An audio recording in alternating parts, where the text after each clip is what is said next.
在上个周末，1年1度的投资者盛会伯克希尔股东大会在美国奥马哈召开。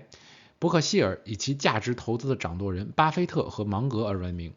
伯克希尔 A 类的股票在上周末更是达到了45万美元一股。要知道40年前这个股票才1000块钱一股，不过1000块钱的价格在当时也算是天价了。值得注意的是，本次大会召开时的背景并不平静，我们有通胀、经济衰退，还有动荡的美国银行业，这些都为美股的未来走势多了一份不确定性。那今天的视频就让我们来看一看巴菲特股东大会上都讲了哪些重点呢？大家好，我是雪球君，一个关注财经的频道。第一个想必大家最关心的问题就是台积电。这个巴菲特在去年只持有了1个季度，就把台积电大部分的仓位卖掉了。这并不符合作为长期价值投资领军人物巴菲特的投资风格。所以是什么让巴菲特改变了他的想法呢？我们来看看他怎么说。Taiwan Semiconductor is one of the best managed companies and important companies in the world. And I think you'll be able to say the same thing 5 or 10 or 20 years from now. I don't like its location, and I've reevaluated that. I feel better about the capital that we've got deployed in Japan than in Taiwan. I wish it weren't so, but I think that's a reality, and I reevaluated that in the light of certain things that were going on. Charlie? Well, my view is that Warren ought to feel comfortable if he wants to. 其实巴老在这里说的已经非常明显了，地缘政治其实就是他放弃台积电这个芯片领头羊的最大原因。在卖掉台积电后呢，巴菲特在上个月通过发日本债券，以超低的利息借钱买入了日本的5大商社。要知道，日本现在的利率还不到1%，而美国呢已经5%了。此举可谓妙哉。既然说到这儿了，那我们来看看巴菲特是如何评价中美关系的呢？ Well, there's been some tension in the economic relationship of the United States and China. I think that tension has been wrongly created on both sides. I think we're equally guilty of being stupid. If there's one thing we should do, it's get along with China. And we should have a lot of free trade with China in our mutual interest. And I just can't imagine. It's just so obvious. There's so much safety and so much creativity that's possible. Think of what Apple has done by engaging in a partnership with China as a big supplier. It's been good for Apple and good for China. That's the kind of business we ought to be doing with China, and more of it. And with everything that increases the tension between the two companies is stupid, stupid, stupid, and ought to be stopped on each side. And each side ought to respond to the other side's stupidity with reciprocal kindness. That's my view. And it creates one enormous problem, of course, which is that you have the two superpowers of the world, and they know they have to get along with each other. Either one can destroy the other. And they're going to be competitive with each other.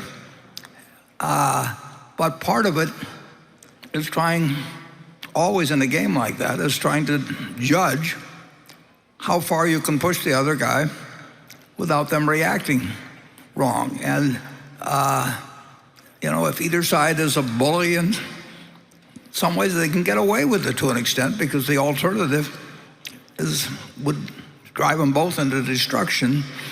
But if they push it too far, they increase the probability that something really does go wrong. So it's it's one of those game theory dilemmas, and keeping either side from trying to play the game too hard, and thinking the other side will go along, it's like playing chicken, and driving toward a cliff. So. 愚蠢的查理芒格连说了3个愚蠢。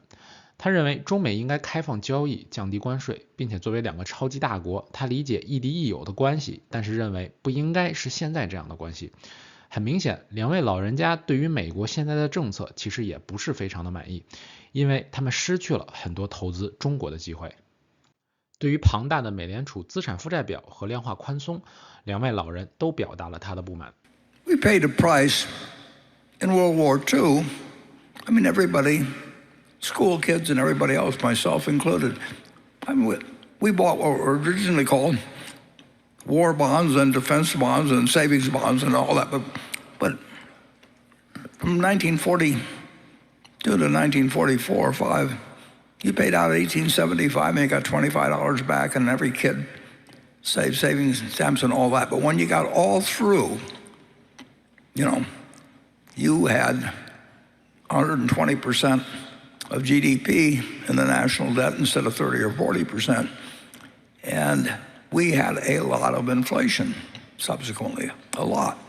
So the people that bought those bonds in support of the war had a portion of their purchasing power taken away from them. Well, there wasn't anything wrong with that particularly, but when a country gets in the habit of doing that, I think it's tough to figure out where the breaking point is with society, but I don't think you want to come anywhere close to it. Charlie?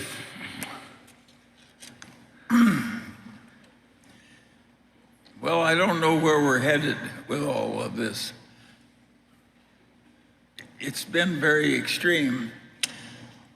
I think that you could be pretty extreme in fighting depressions and so forth if you reverted afterwards to a period of some discipline.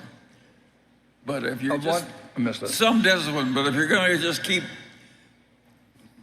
borrowing, printing money and spending it, I think eventually it causes bad trouble. 最后来看一看他们是如何评价马斯克的呢？ And Elon he's a brilliant guy, and I would say that, he might score over 170, but he dreams about things, and his dreams have got a foundation. He would not have achieved what he has in life if he hadn't tried for unreasonably extreme objectives. He likes taking on the impossible job and doing it. We're different. Warren and I are looking for the easy job that we can identify. Yeah. If we can do it playing tic-tac-toe, we'll do it, I mean... We have a wholly different way of going at the life. whole way. But we don't want to compete with Elon in a lot of things. I mean, we don't want that much failure. Yeah.